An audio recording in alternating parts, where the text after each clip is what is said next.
What's up, my people? So the last time I told you about the cities you should avoid when you move to Germany because you need to see the way of let's say the culture, the way people relate with the immigrants, and when you are planning to extend your visa, those are things you should consider. And then the working conditions and the living conditions, like how is the city, how is the rent, food, water, and the free services that you get from the government. Let's say you lose your job, yeah, because in Germany you have different states.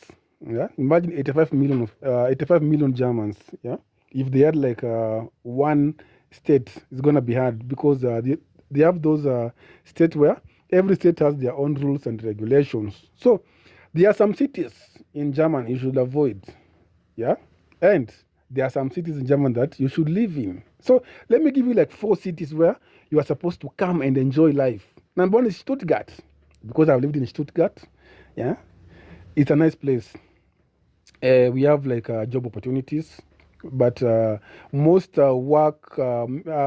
jobs in Germany are in Stuttgart. It's from site Arbeit, and site Arbeit I told you about it is not good. Site Arbeit is not good. If you cannot get a direct job, please avoid site Arbeit because they're gonna be using you. Yeah, but jobs are easily available. You can access good healthcare.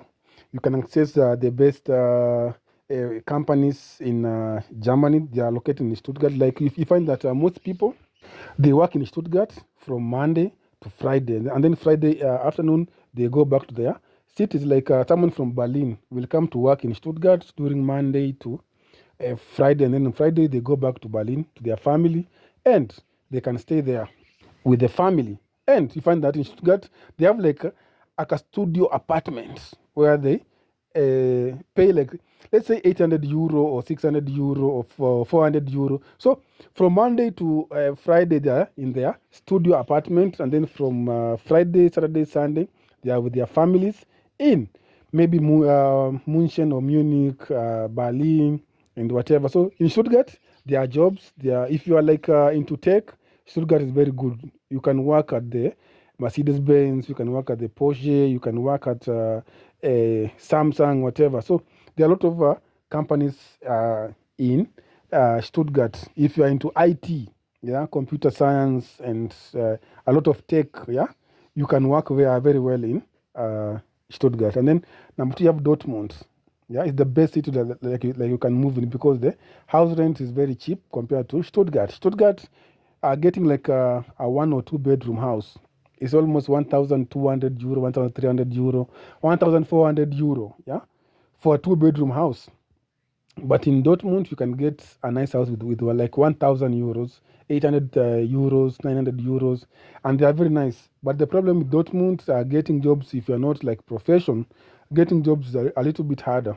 Yeah, but I've seen guys like I, I told you like if an immigrant once you move to Germany, just do a driving license. It's very expensive, but as long as you have like something like a German paper that can show you that you are qualified for this and this, like you are a driver, you can get a lot of jobs. Yeah, you can work for big companies as a driver, and you can be earning good money.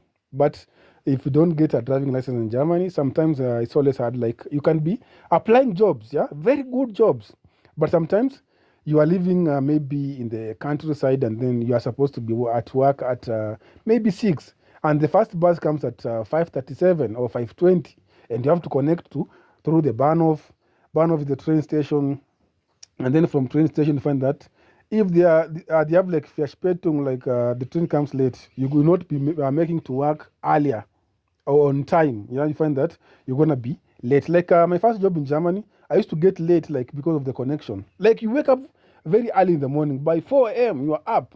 You have already showered. You have already packed your lunch, had your breakfast, and then because I was living in a Dorf, like in a countryside, you find that the first bus used to come at 5:07.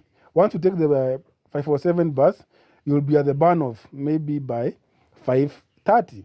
Now you come to Bahnhof, the next train comes at 5:45, and it's almost 30 minutes place because there's no any other train that is coming.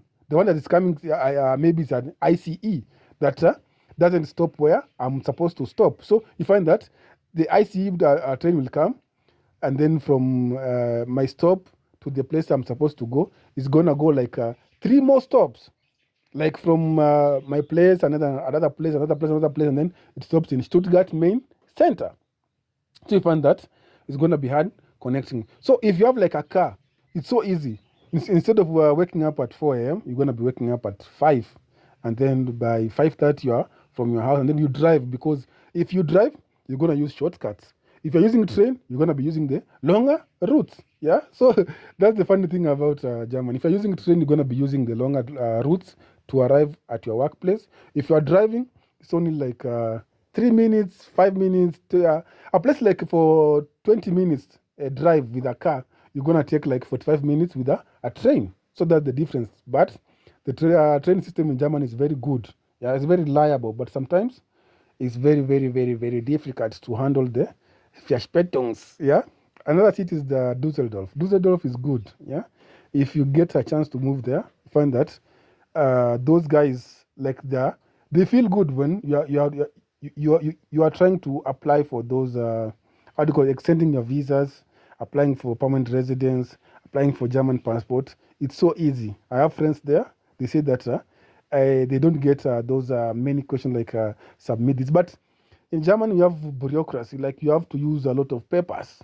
Papers like you go for maybe in a bank, you want to apply for maybe to open a bank account. Find that you're gonna use a lot of papers. You have to bring these permanent. I don't know. You have to bring your passport. You have to bring your passport. You have to bring your permanent residence. You have to bring your I don't know, a lot of nonsense. And then they're gonna send papers to your house. Now from your house again, you have to fill in the papers and then take them to the bank. So it's a lot of nonsense.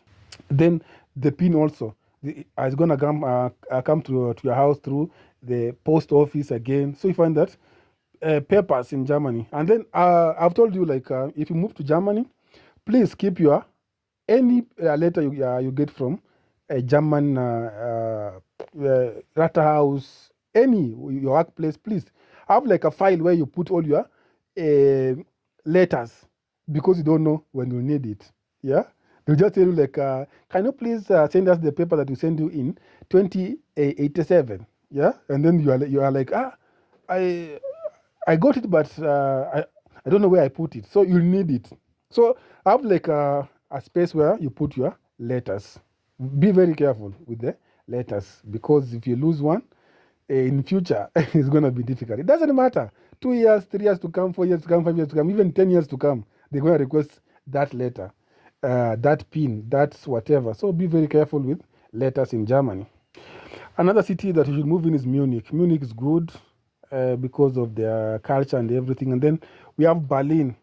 Berlin is the capital city of Germany. So you find that we have multicultural people speaking in English, French, everything like you won't get bored, because we have a lot of even Africans in Berlin. We have a lot of Kenyans, Tanzanians. We have a lot of Kenyans, Africans, I mean, living in Berlin and working in Berlin. So you won't get bored. And then we have a lot of events, activities, and whatever. Even Cameroonians are in Berlin.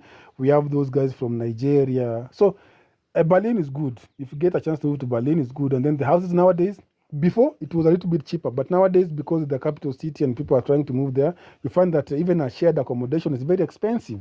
But opportunities, they are there. If you're into tech, if you're into anything IT, computer science and everything, move to Berlin. You're going to be successful. So I'll see you in the next video. Bye-bye.